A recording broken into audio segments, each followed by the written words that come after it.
Здравствуйте, в эфире «Настоящее время». Из студии в Вашингтоне с вами Наташа Мозговая. Главное в сегодняшней программе. Все больше россиян присоединяются к призыву освободить украинскую летчицу Надежду Савченко. Украинская армия и лидеры сепаратистов заявляют об отводе тяжелой техники. И в Вашингтоне обсуждают стратегию борьбы с исламским государством. Как обычно, начинаем с Праги. Сергей, вам слово. Спасибо, Наташа. События дня в настоящем времени из Праги. Я Сергей Дорофеев. Здравствуйте. Надежде Савченко, голодающей почти 80 дней, стало заметно хуже. Украинскую летчицу в московском СИЗО посетила член президентского совета по правам человека, журналист Елена Масюк. По ее словам, Савченко может умереть в ближайшие дни. Неделю назад, отмечу, стало известно, Надежда отказалась от поддерживающих инъекций глюкозы. Александр Касаткин подробнее. Елена Масюк призвала остальных членов Совета поддержать ее призыв и обратиться к властям с просьбой об изменении меры пресечения для Савченко.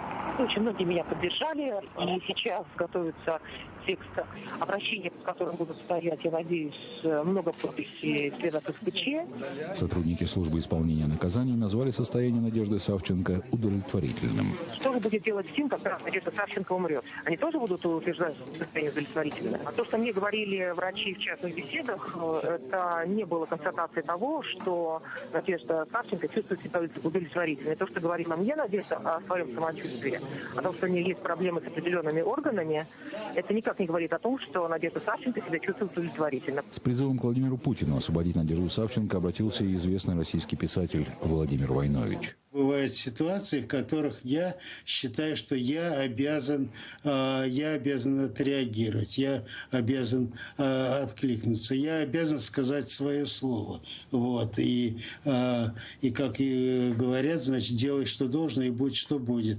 Но естественно, что я бы хотел, чтобы был какой-то результат. Все больше россиян присоединяются к призывам освободить украинскую летчицу. К голодовке Савченко присоединился советский диссидент Виктор Файнберг, один из участников акции протеста на Красной площади в 1968 году против увода советских войск в Чехословакию. Российские активисты и правозащитники весьма критически оценивают поведение официальных лиц. Когда ГБ приходит к власти, то устанавливается режим, близкий к фашистскому. Это суть спецслужб. Никогда в советское время спецслужбы не обладали той полнотой власти, которая обладает сейчас. Потому что в советское время все-таки спецслужбы находились, это были специальные службы при коммунистической партии, только при политических. Сейчас они являются реально единственной, по-настоящему единственной большой силой в стране. Член Европарламента от Швеции Анна-Мария Караца-Бильд от имени 61 депутата направила письмо представителю России при Евросоюзе Владимиру Чужову с призывом освободить Савченко. Александр Касаткин. Настоящее время. Украинская армия и боевики так называемых ДНР, ЛНР продолжают отводить тяжелое вооружение. Де-юре главный пункт договора Нормандской четверки выполняется, де-факто есть вопросы. Президент Украины отмечает, в любой момент военные готовы вернуться. Главарь боевиков непризнанной ДНР заявляет, его силы отвели 90% вооружений. В Киеве такой процент считают сильно завышенным. Что сейчас на самом деле на Донбассе, анализировала Екатерина Кочкина. Вооруженные формирования так называемой ДНР вывозят установки «Град» из Макеевки. Артиллерийские системы, согласно второму пункту Минских соглашений, стороны должны отвести от линии разграничения не менее чем на 25 километров. Для более мощных орудий, таких как «Град», полоса безопасности должна составлять 35 километров с каждой стороны. Сейчас происходит отвод техники, согласно выполнению Минских договоренностей. Отводится самоходный дивизион в указанное место. Украинская армия тоже отводит вооружение. В Киеве утверждают, что часть артиллерии пока невозможно отвести от линии фронта из-за непрекращающихся обстрелов. За минувшие сутки в зоне конфликта погибло 3 украинских военнослужащих. Впрочем, есть и робкие надежды на мир. Я верю в одно, хотелось бы, верю. Но когда он будет, я не могу сказать. Когда вот положим вот это вот все на землю, вот тогда будет мир.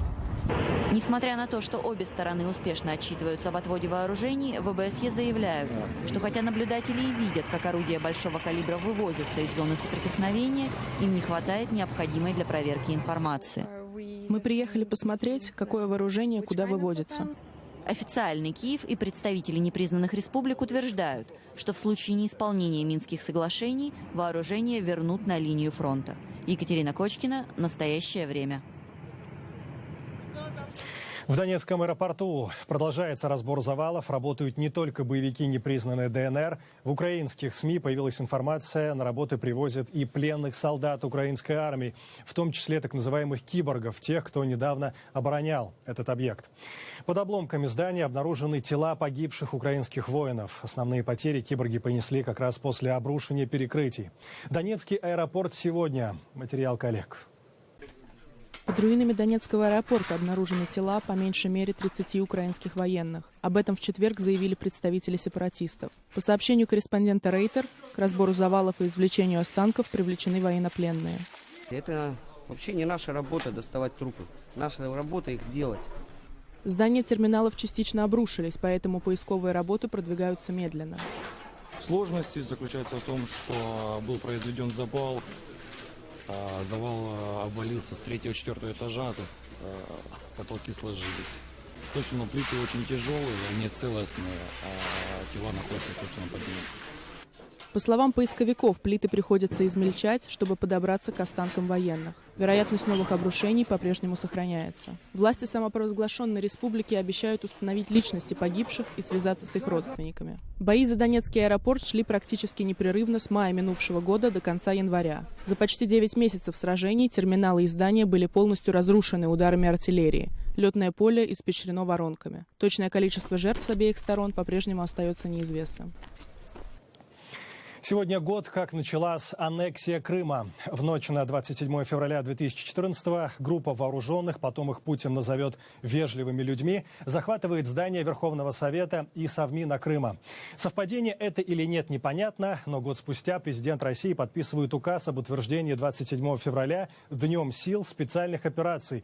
Теперь у зеленых человечков фактически будет свой праздник. В украинской прессе появились цифры, которые никак нельзя не озвучить. Только за один день, 23 февраля, на фоне паники от падения национальной валюты, украинцы забрали из банков 2 миллиарда 200 миллионов гривен, почти 74 миллиона долларов. Этот день стал рекордным по оттоку денег, сообщают в Нацбанке.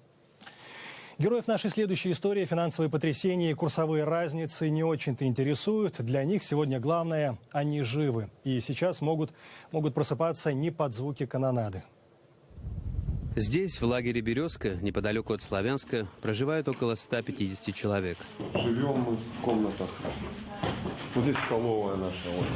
Здесь сейчас дети занимаются. Я с Макеевки. И я с Макеевки. И я с Макеевки. Сегодня мясной салат давали, картошку, сосиску, суп вкусный, борщ. Ну, тут очень все вкусно дают. Переселенцы были вынуждены покинуть свои дома. Приехали с Горловки, на ЖД вокзал Славянск. Вот, и нам, как волонтеры, не волонтеры, я не знаю, как этих людей там помогают. В лагере уже родилось 2 детей, а местный пастор венчает молодоженов. Активисты говорят, что готовы предоставить переселенцам любую помощь. Но здесь все сделано для того, чтобы человек мог жить и ни о чем не думать и не заботиться некоторое время. После этого мы помогаем человеку стать на ноги и жить дальше. У нас даже специально есть психолог, который проводит семинары, тренинги. Они вышивали тут. Переселенцы не сидят без дела. Дети рисуют картинки для украинских солдат. Взрослые мастерят изделия из бисера, которые увозят на выставку-продажу. Неизвестно, как надолго переселенцы останутся в «Березке». Пока они учатся жить дальше и с оптимизмом смотреть в будущее. Активисты антимайдана сегодня пикетировали офис Московского бюро «Радио Свобода». Накормить печеньками от Обамы рупор американской демократии, впрочем, собрались немногие. За картонными лакомствами отправился и корреспондент программы «Настоящее время» в Москве Андрей Королев. Немногочисленный пикет антимайдана у московского офиса «Радио Свобода» походил скорее на студенческую массовку, какие обычно организуются по случаю памятных дат. Человек 20 молодых людей держали в руках плакаты с призывом прислушаться к правде, которую провозглашал стоявший на предусмотрительно принесенном стуле активист. «Радио Свобода» целенаправленно дискредитирует движение «Антимайдан» и распространяет откровенную ложь в прямом эфире об оплате людей на митинг движения не забудем, не простим. В ходе непродолжительной акции, впрочем, выяснилось, что не все ее участники осведомлены о содержании программ «Радио Свобода» и ее сайта.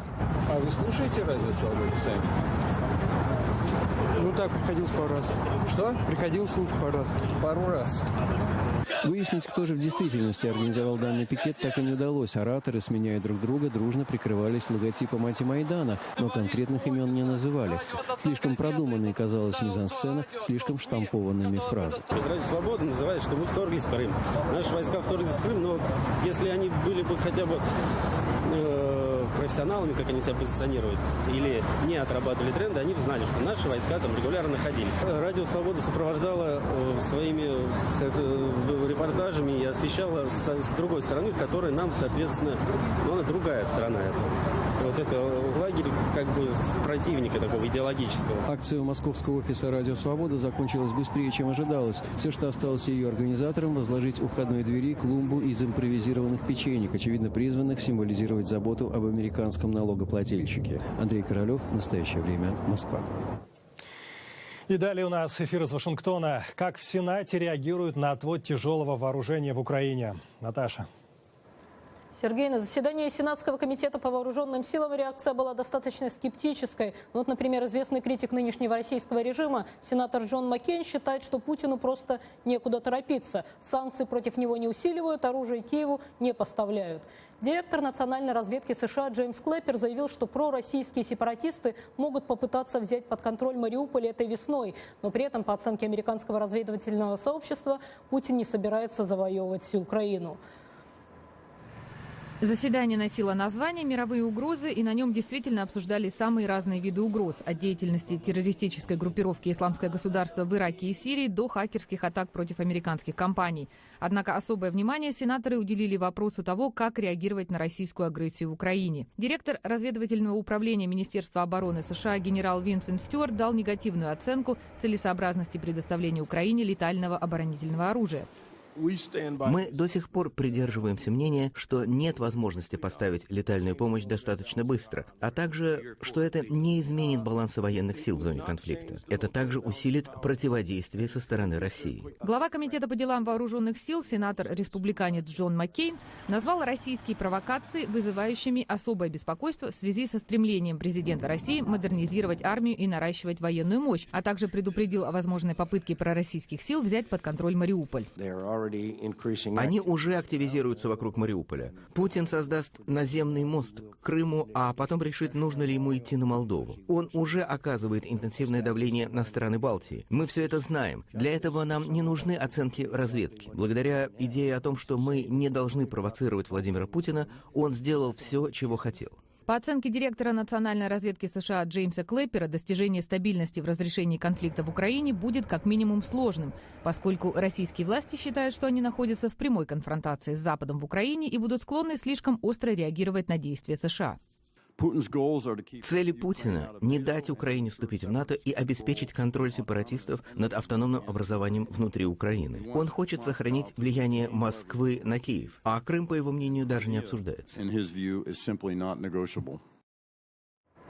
ЮНЕСКО требует срочного созыва заседания Совета безопасности ООН в связи с действиями исламистов в Ираке, в частности, разгромом музея древностей в Мосуле.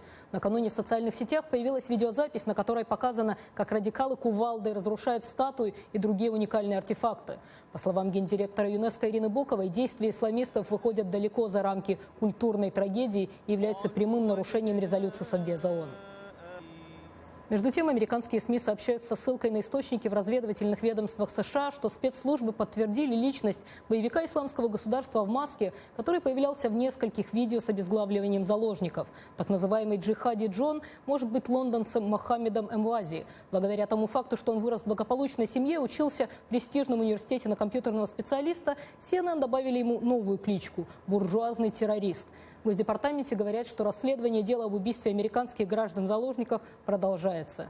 Между тем, глава Пентагона Эштон Картер заявил на этой неделе, что и Соединенным Штатам и их союзникам нужна более четкая стратегия в борьбе с исламским государством. Картер, в частности, отметил, что для подавления группировки прежде всего необходимо участие максимального числа союзников. Тему продолжит наш корреспондент Вадим Оленичев. Позиция руководства Пентагона по развитию войны с исламским государством вполне определенная. Как заявил новоизбранный министр обороны США Эштон Картер, у администрации Обамы имеются в распоряжении, цитата, «ингредиенты, составляющие стратегию борьбы с джихадистами в Ираке и Сирии». Эту же мысль подтвердил на слушаниях в Конгрессе спецпредставитель президента США в международной коалиции по борьбе с ИГИЛ, генерал-полковник в отставке Джон Аллен. По его словам, непобедимость исламского государства – это миф, который коалиции союзников удалось развеять. Если какой-либо имидж непобедимости исламского государства и существовал, то он разрушен. ИГИЛ не является непобедимым, его можно победить. Это то, что делают сейчас иракские войска. С помощью коалиции союзников и США они защищают и отвоевывают у ИГИЛ иракские города, поселки и в конечном счете свою страну. И еще важно, чрезвычайно важно, что имидж так называемого халифата тоже разрушен. В реальности ликвидация исламского государства – задача более многогранная и сложная. Это отмечают участники многочисленных конференций и дискуссий, которые организуются в США на высоком уровне. Эта же тема обсуждалась и в Атлантическом совете, одном из мозговых центров Вашингтона. Среди гостей организации был и генерал в отставке Джеймс Картрайт, отслуживший 4 года в должности заместителя председателя Объединенного комитета начальников штабов. Он, с присущей военным прямотой, откровенно назвал войну с ИГИЛ проблемой нашего поколения, добавив, что на ее решение потребуется не год и не 2, а намного больше. Другой эксперт, бывший замсоветника вице-президента США по национальной безопасности Джулиан Смит, считает, что Америка вовсе не должна быть на переднем крае войны в Ираке, а больше оказывать содействие, и не только военное, иракским властям. Нам нужно вновь привлечь на нашу сторону этнических суннитов. Это будет нелегко, так как в последние годы с ними обращались не лучшим образом. Но надо этого добиваться. Кроме того, нам надо убедиться, что позиция правительства Ирака стабильна, что оно способно управлять и осуществлять нашу стратегию. Однако какой должна быть стратегия, руководители в Белом доме и Пентагоне еще не договорились. Пока они согласны с тем, что нельзя ограничиваться только военными действиями. Необходимо также оказывать на ИГИЛ политическое и экономическое давление. Более детальный анализ ситуации с исламским государством демонстрирует, что перед коалицией союзников во главе США стоит долгосрочная проблема. Чтобы она не превратилась в бесконечную войну, требуются как совместные усилия союзников, так и единство внутри Америки. Вадим Оленичев, Андрей Дегтярев. В настоящее время Вашингтон. Возвращаемся к России. Деятельность Владимира Путина на посту президента одобряют 86% россиян. Таковы результаты февральского исследования Левада-центра. 54% россиян уверены, что в целом дела в стране идут в правильном направлении. О том, куда может привести Россию политика Путина, в интервью известного американского политолога Пола Гобла нашему корреспонденту Фатиме Тлесовой. Владимир Путин думает, что смог переиграть Запад. Он заставил западных лидеров приехать к нему на переговоры, а не продолжать изолировать его так, как это произошло в Брисбене. Он подтолкнул немцев к возмутительному предложению о расчленении Украины. Он смог запутать каких-то людей в Европейском Союзе и даже НАТО расколоть по поводу этого расчленения. Это с его точки зрения. Однако он потерял намного больше, чем приобрел. Никто никогда на Западе ему больше не поверит. С ним заключили договор, но это не значит, что ему доверяют. Даже госпожа Меркель, скорее всего, не верит ему, хотя ее поведение я считаю очень неудачным. Что касается людей в России, для них это все плохо. Они вынуждены оплачивать войну, затраты на которую уже по некоторым подсчетам составили $130 миллиардов. Это в 2,5 раза больше стоимости Сочинской Олимпиады, которая тоже российскому народу была не по карману. Закрываются школы, разрушаются больницы, ухудшилось качество питания и медицинского обслуживания. Это нагрузка, которую они не в состоянии выдержать. И это все не из-за санкций или контрсанкций. Причина в агрессивной политике Владимира Путина. Даже если не было бы санкций и ответных санкций, реальность такова, что российская экономика не в состоянии поддерживать подобное поведение. Самые образованные, самые умные, самые талантливые россияне сейчас думают, что у них не осталось иного выбора, как уехать из своей страны. И это о чем-то говорит. Это обвинительное заключение для системы. Путин может говорить о том, какой он великолепный, как он поднял Россию с колен. Что ж, он поднял ее с колен, чтобы она могла пойти маршем на кладбище. Это уничтожение возможности того, что Россия могла бы стать современной европейской страной, интегрированной в широкую мировую культуру и экономику.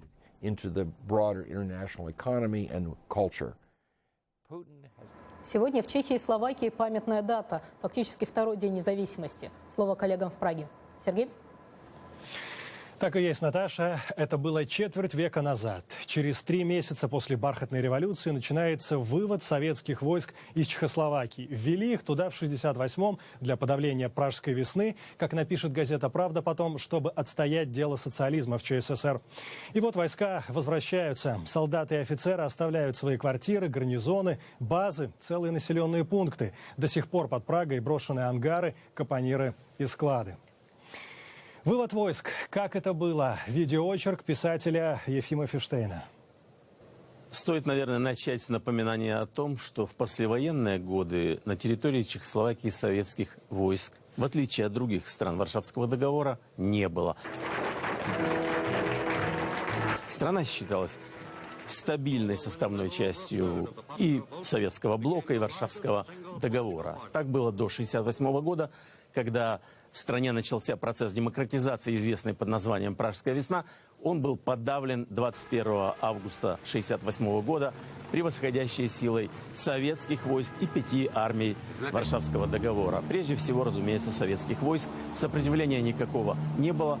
Войска разместились в различных гарнизонах и городках Чехословакии и оставались там 23 года, несмотря на то, что официально это называлось временное размещение советских войск на территории Чехословакии. Но временное размещение, как шутили чехи, навсегда, единица временности – это один навсегда. Навсегда не получилось. Прошло 23 года, и в стране произошла так называемая бархатная революция в ноябре 1989 года.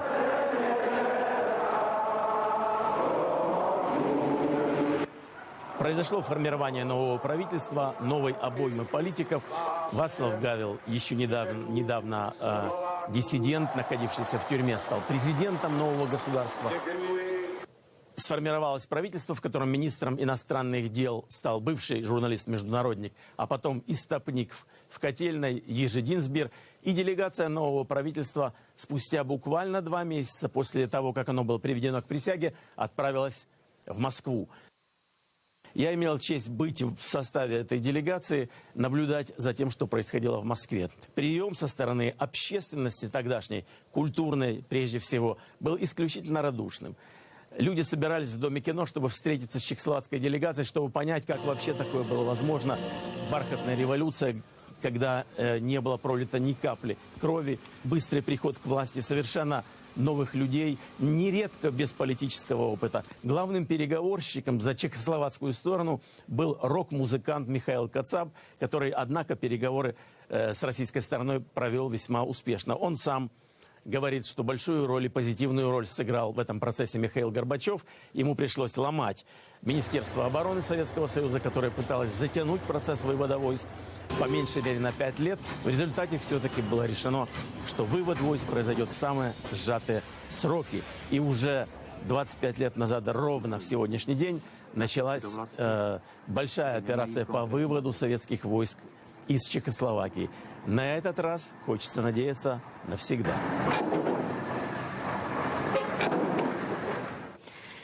Это «Настоящее время». Передаем слово в США, где художники вновь проявляют интерес к коммунистическому прошлому. Наташа. Да, Сергей, тема снова становится модной. В Нью-Йорке в 2 галереях проходит выставка современного русского искусства «Призраки коммунизма». Ее участники живут как в США, так и в России, но всех их объединяет принадлежность к общему художественному пространству, которое куратор, известный культуролог Борис Гройс, называет посткоммунистическим. Наш нью-йоркский корреспондент Михаил Гудкин побывал на вернисаже. Призрак коммунизма может и бродит еще по отдельным уголкам Европы, но сегодня его скорее можно найти в художественных галереях, говорит куратор выставки современного русского искусства в Нью-Йорке Борис Гройс. А сейчас вот все идеи партиципации, коллективности, коммунистичности, они в основном эстетизированы, и частью эстетического пространства, конечно. Московский художник Арсений Жиляев создает воображаемые музеи будущего. Так, воображаемый музей истории России в будущем, по замыслу Жиляева, представит Владимира Путина как выдающегося художника, который занимался не столько живописью, сколько перформансом. Эта концептуальная апроприация образов Путина полна иронии. Но улыбка на лице Арсения едва заметна, когда он рассказывает о творчестве российского президента. И действует в русле традиции московского акционизма. Она следует такому московскому художнику Олегу Кулику, который много работал с темой животных. Вот, для Владимира Владимировича это тоже актуальный вопрос. У санкт-петербургской арт-группы «Что делать?» более жесткий подход.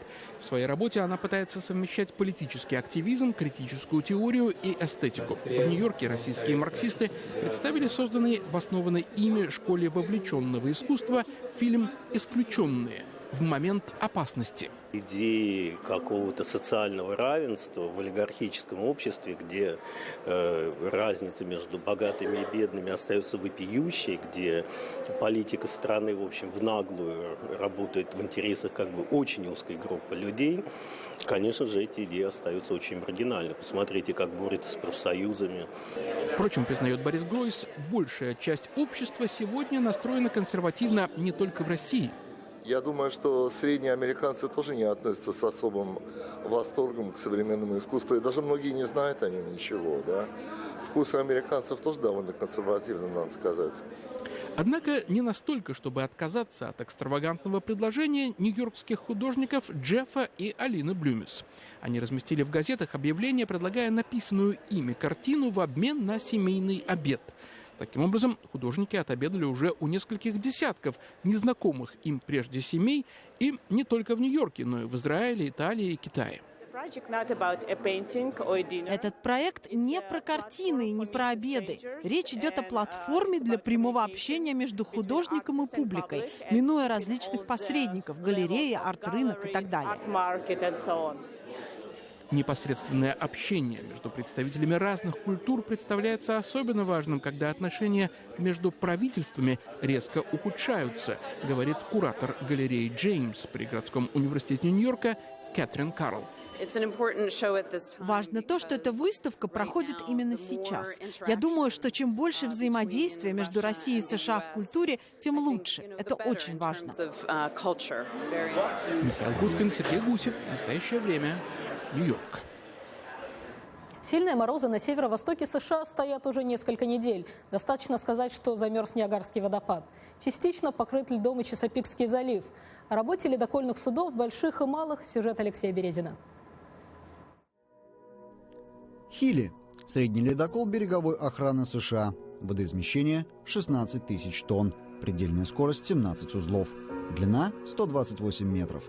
Хилли может пробивать лед толщиной в 1,5 метра со скоростью 3 узла. Такой корабль рассчитан на работу в экстремальных арктических условиях. На его борту оборудовано 5 научных лабораторий в 390 квадратных метров, рассчитанных на работу 50 ученых. На его борту 2 вертолета, команда более 80 человек. В 2012 году Хилли сопроводил российский танкер «Ренда», который доставил горючее в Ном в штате Аляска. Из-за толщины льда в зимнее время это была первая подобная операция. Естественно, что когда мы говорим о ледоколах, то в памяти всплывают именно такие эпические моменты. Но у береговой охраны США есть и другие ледоколы, не такие большие и без вертолетных площадок. Они работают в менее экстремальных условиях, например, совсем близко от Вашингтона. Такие корабли обеспечивают бесперебойное пароходство в континентальной части США в зимнее время и крайне важны для местной экономики. В прошлом году в результате крайне низких температур судоходство на Великих озерах оказалось ограниченным. Результат – убытки местной экономики в $700 миллионов. Вот и приходится таким младшим братьям ледокола Хилли чуть ли не каждый день в холодную погоду пробивать лед, очищая местные водные артерии и спасая застрявших, пусть и не в полярных льдах, суда. На этом наша программа подошла к концу. Спасибо за внимание. Заходите на наш сайт, присоединяйтесь к нам в социальных сетях. Мы благодарим наших коллег из Праги и прощаемся до понедельника. Мы благодарим коллег в Вашингтоне и также всех наших зрителей. Смотрите нас в эфире своих национальных телеканалов. А настоящее время вновь наступит уже в понедельник. Я Сергей Дорофеев. Всего доброго. До свидания.